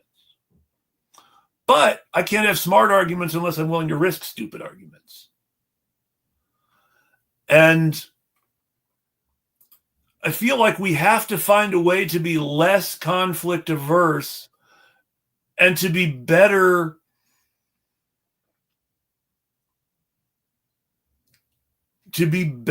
at handling the inevitable conflicts that are going to come up. Because, I mean, you had to tell me to shut up. Yes. And if you hadn't told me to shut up, I wouldn't have shut up. Because that's just my nature.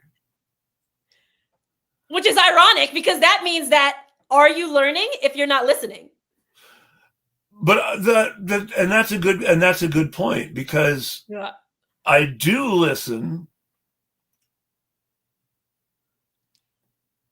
and then I think fast, and sometimes that's good, and sometimes that's not. Yeah. And I try to think more slowly sometimes, which is why I don't actually get to the question I'm trying to ask and forget what it was. No, all good. Dang it, I didn't mean to mute myself that time. I just feel like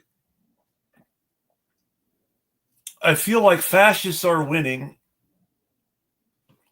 and liberals are joining the fascists. Mm-hmm. Absolutely. Absolutely. I mean, I think that a lot of, again, for me, we don't do enough on race. I think one of the reasons fascists are winning is because a lot of liberals agree with them on. Actually, I Yes. posted this the other day. They did a study of like right now in Trump's first 100 days or however long it's been at this point. What like do people like and dislike about him? And the top thing that Republicans liked about him was all the bigotry stuff, was stripping of DEI, yes, all the like anti-trans stuff. Like that was the number one thing. And I think that like the reason so many liberals are joining fascists is because they too hate that stuff. Yes. They're like, yeah, maybe you're doing things that I don't like firing workers, et cetera, but I like all that other stuff. And they go over and join them. Well, and yeah. Yeah, and they're certainly winning. They are certainly winning. And a lot of it is racial. Most of it is racial, but there is a class line as well. Yes. The wealthier someone is, the more they might think of themselves as white, whether it's true or not. Mm-hmm. I think we have a lot of false consciousness problems in this country where people who are not working class think they are. Mm-hmm. People who are working class think they're not. Yes. That race is a big part of it, but not completely all of it, because ultimately in a situation where you have a racially homogenized ruling class, diversifying the ruling class means getting more people who think like those rich white people but aren't white into positions of wealth and power. Yep. And you can see how the class issue really matters when you look at a country like South Africa, where the ANC went from being aggressively Marxist to extremely bourgeois in a few years of enjoying the fruits of power without changing the system too much. Because, and this is the thing I worry about and why I talk about institutions the way I do. It's like you said, if the hierarchical institution, I mean, there's that real risk of the people who get into the hierarchy then just becoming the people who used to be in the hierarchy. Meet the new boss, same as the old boss. Mm-hmm. And I think there's a defeatism in believing that it'll always be like that. Mm-hmm. I mean, at some point, you have to be able to change an institution and have to have a concept of maybe we don't need a boss. Yeah, but see, I'm very hesitant on anarchy. I'm not big on anarchy at all. I know. And most of the reason I'm not big on anarchy is because I don't trust white people. Hey, and that makes perfect sense too. So, like, for me, I do think there needs to be a system. I actually think, like, in theory, if we removed all the, like, bullshit, the racism, the capitalism, all that, if we removed that and, like, the Constitution was its bare bones, I think it actually makes sense to have, okay, this branch checks this branch, just checks it like that. Like, in theory, that makes complete sense. Well, but when you add in all the other when you dump all the other bullshit on top of it, that's when it starts to not work. Anarchy is kind of funny because the guy who thought up what we would now call anarcho-syndicalism, the model in his head for what a successful anarcho-syndicalist federation would look like was a lot like the United States. He was a big believer in democracy and federalism and checks and balances. And he thought, like you do, that theoretically this was the right framework. and it needed to be simplified down more to its bare bones, and that it needed to be actually democratic as opposed to hierarchical. But technically, in the Constitution, it isn't hierarchical. Technically, it's not supposed to be, but at the same time, and I hate to get, and this is where this starts to sound metaphysical, but it's not. It's contextual and epistemological. There are two arguments about what something means. There's the authorial intent argument, and there's the deep reading of the text argument. And the problem is both are true. The authorial intent argument is true because whatever you get out of a deep reading of the text, that doesn't necessarily change the author's intent. And while we can talk about whether the intent was well or poorly communicated, the intent is still the intent, and we should understand it. But at the same time, the close reading of the text is what the material facts are and the area in which we have to operate. Yeah, that's true. But I mean, I think their intent was actually to not have a hierarchy because they hated the king.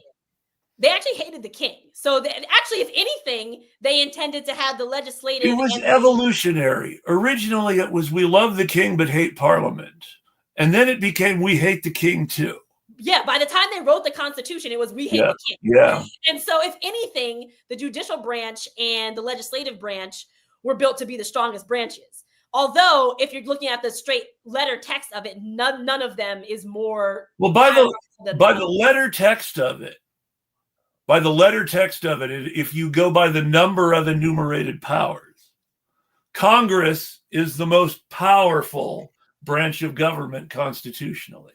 No, actually, that's not in the letter text. But, and this is an important but, in order for Congress to use all those constitutional powers, you have to have some sort of consensus where enough people vote the same way to actually do it. Whereas the president is the single individual with the most constitutional power. Yeah, but now you're not talking about the actual text itself. There is nowhere in the text that actually says this branch should be the strongest branch. No. I'm just talking about the number of powers enumerated to each branch.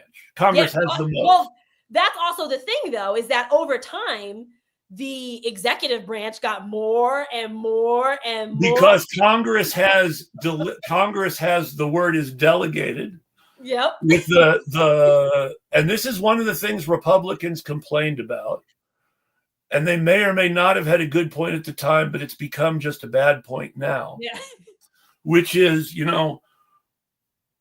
Congress delegated its powers to these federal agencies in such a way that these federal agencies have the power to regulate based on existing statute, and that the agency is supposed to have the final word.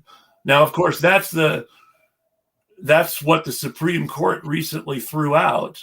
And now we don't have to listen to the agency anymore, which in theory, it's going to be democratic. Well, no, now the oligarchs have more power.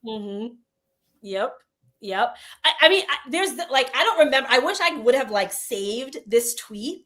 I don't even remember who it was at this point, but they were basically saying in order to change anything permanently, you have to change people's consciousness about it. Yes. And they gave an example of yes, white people got rid of a king, but consciously didn't get rid of the idea that having a king is important or the way to do things. Which is why it evolved or devolved over time to actually the Civil War. We're back with a king, essentially, more or less. Or the Civil War, the consensus against slavery, that slavery was something that had to go to save the Union, was something that evolved over the course of the war. And it started in the most hilarious place. Because the first man to say you ain't slaves anymore was a Boston Democrat, one of the most corrupt machine politicians in history, who as a Democratic Party delegate had cast 10 ballots in a row for Jefferson Davis as presidential candidate for the Democratic Party at one national convention. Horrible person. Yeah. Says, you can't have the slaves back. You say they're your property. Well, we're at war. I'm taking your property, bitch. Mm-hmm. And this guy ended up as one of the radical Republicans who prosecuted Andrew Johnson for being too pro-white and not pro-black enough. Yeah. His name was Benjamin Butler, and he was probably a racist to the day he died at a personal level. But politically, he completely changed his outlook and his loyalties. Yeah, but did he though? I think a more apt comparison to what I'm talking about is he went along with it. Is that, well, not even that he went along with it. What I'm saying is that white people never gave up in their mind that having a king is the way that the world should work. They never gave that up. Like they gave it up for like a time, but now they're like, oh, I kind of miss it. And they never There's really real truth to this. There's real truth to this. World. And I think a more apt comparison to what you're saying is like, if you look at the Civil War and slavery, a more apt comparison to what I'm saying is the fact that white people continue to want slaves in different ways. They want some way of getting slavery back. You know, not paying immigrant workers, or whether that's even down to like having a robot do like AI.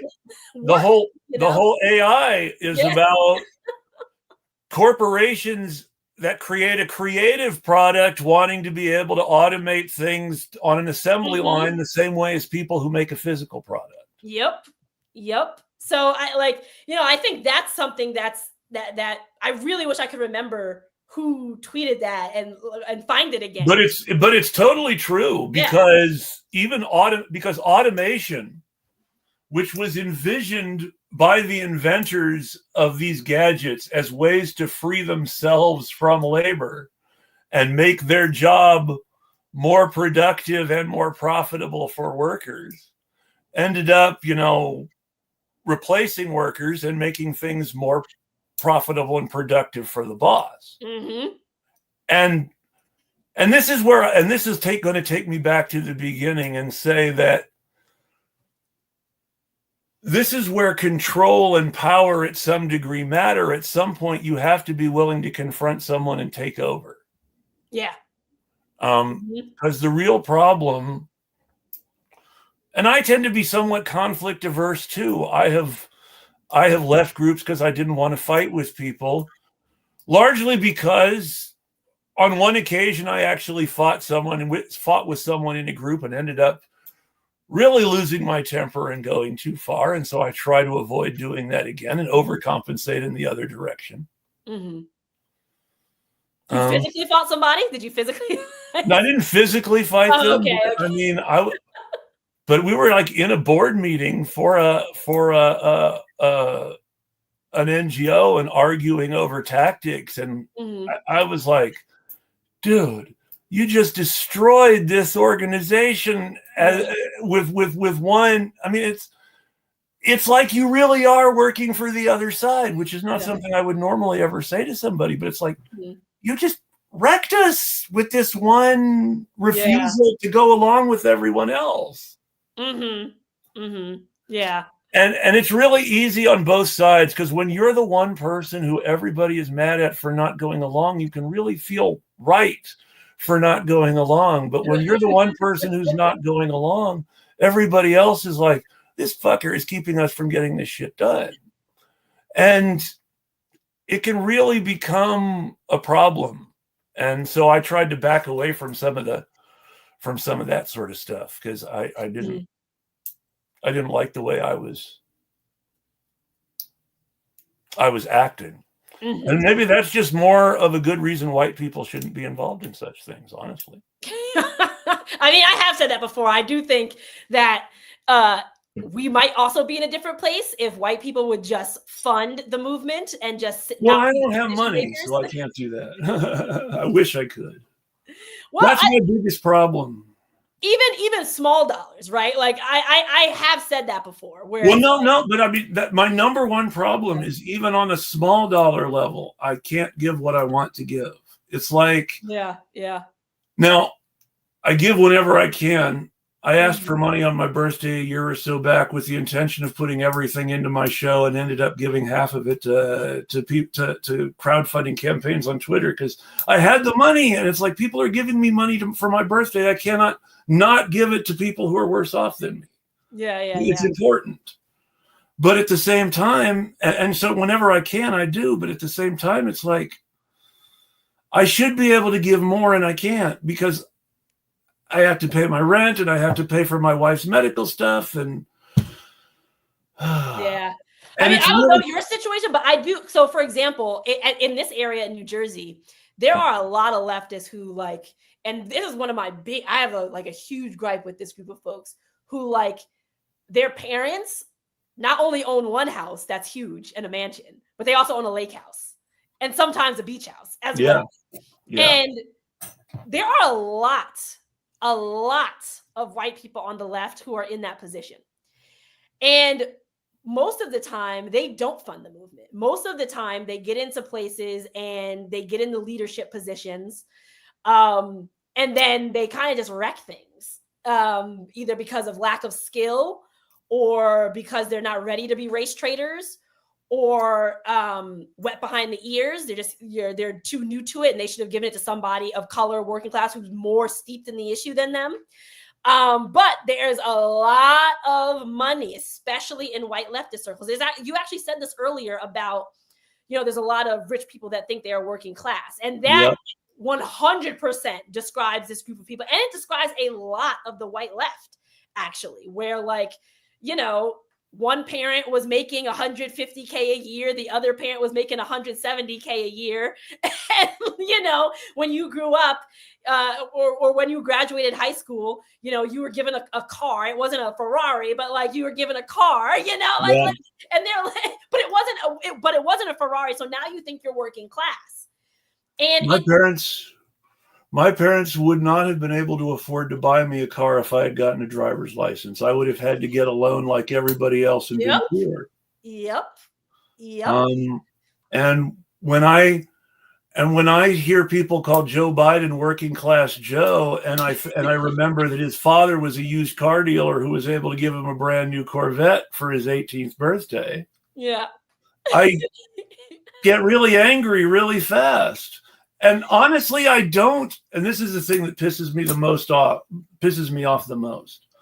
I don't understand why poor white people don't hate rich white people more. Oh, they're racist. I mean, well, I know, but racist. I believe obviously, I don't. Obviously, whiteness is whiteness, and I'm trying to do something about mine, but it's an ongoing process sometimes. Mm. But it doesn't feel like even racism is enough of a good reason. Well, it's not a good reason at all. No, but what I mean is, I know it's not. But what I mean is, on a simple. One of the reasons one of the reasons that I really started becoming anti-racist is because I realized racism was hurting me. Yeah. And when I say that I realized racism was hurting me, I mean, it's all the people who wanted to do anything to make things better were not being listened to because they were black. Yeah. It's like, who the only national white Democratic politician to endorse Jesse Jackson was? And don't say Bernie Sanders, because he was not a national politician then. Yeah. He was a mayor. No, the only national white politician who was known on a national level to endorse Jesse Jackson for president was Orville fucking Faubus. I don't even know who that is. Oh, you're lucky. You're lucky. So, Little Rock Central High School. Mm-hmm. The photos everyone knows about where Eisenhower sent the National Guard to force integration. Mm-hmm. Orville Faubus was the governor of Arkansas, who Eisenhower had to call up the National Guard against. Orville Faubus was standing there on the line like George Wallace in a later date saying, no, you're not going to integrate my school. Mm-hmm. But he is the guy who's standing up and endorsing Jesse Jackson in 84 and 88. Mm-hmm. And the reason is because he saw a world in his lifetime where Democrats like him ran against Republicans like Edward Brooke and turfed them out of office and replaced them with white conservative Democrats and made the whole country worse for poor people. Mm-hmm. And he had this moment where he realized, fuck, I helped do this. And it always happens too late. It always happens too late. The same thing happened to Jimmy Carter, who said, fuck, I helped do this after he was president. Mm-hmm. And Rutherford B. Hayes, who said, fuck, I helped do this after he ended Reconstruction. Yeah. But he had that realization. He endorsed Jesse Jackson for all the good it did him. He lost the nomination. He tried to become governor of Arkansas again that same year and had Jesse Jackson's support, 88. But he lost the primary to Bill Clinton, who lost his first general run for governor that year. Mm-hmm. And it's just weird how things work.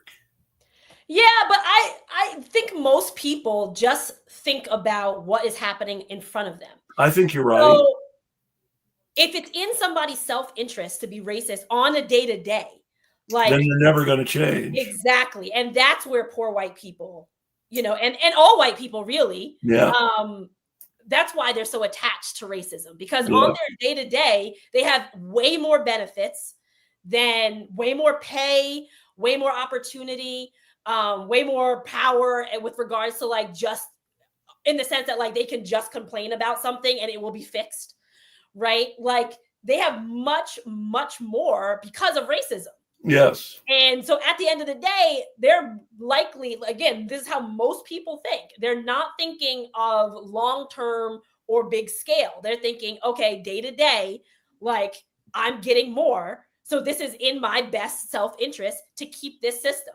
I'm going to be equally as racist because, maybe I'm not up as a billionaire, but I'm in the second rung. That's their mode of thinking. So it makes sense to me why they, why they wouldn't. But I do have, actually, we're a little bit over. We're getting to where it's your hard cutoff. Yeah, I was going to mention that too. Yes, but this was awesome. It really was. And I want to thank you for coming on the show. And I hope you will come on again, because these are the sort of shows that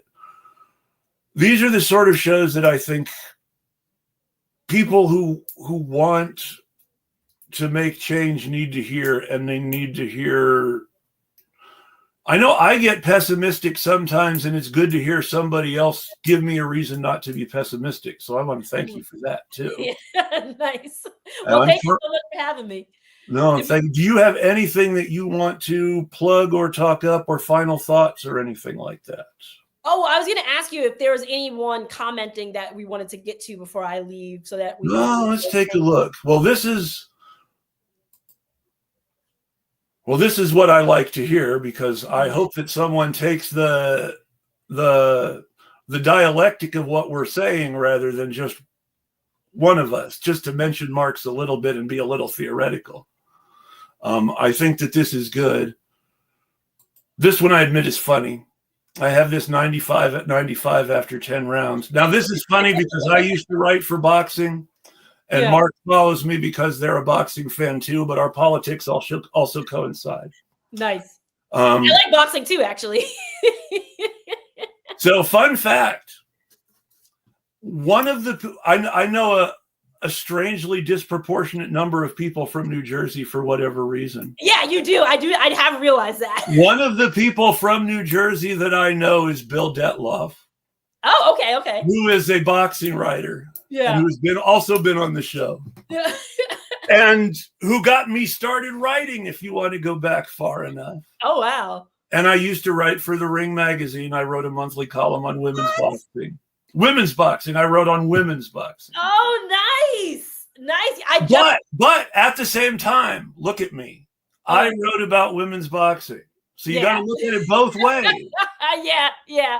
I am really honored that I had the chance to do that. But was I really the best choice for someone to be writing about women's boxing? Right.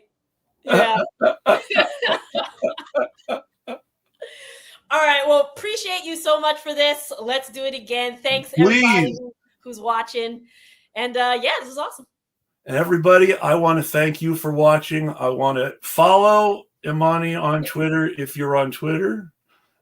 At Imani Oakley NJ10. All social media. Same handle, all social media. Blue Sky, Facebook, anywhere then. Follow her. Yeah. Obviously, I'm Eclectic Radical everywhere. If you're not following me on Twitter and Blue Sky, you can. If you want to check out the Patreon, you can. Honestly, the best way you can pay right now is liking stuff and sharing stuff, even more than the money. But I admit it, I am poor. I hate my job. Every little bit counts. I can't give most of the money that I'm able to give to mutual aid comes from the money people give to support the show. Most of the money I am able to pay to other creators comes from people who support the show. So if you're helping support me, you're helping support everyone that I support too. And that's just something to think about. And on that note, everybody enjoy the week. I will see you next Sunday and we'll tweet at you.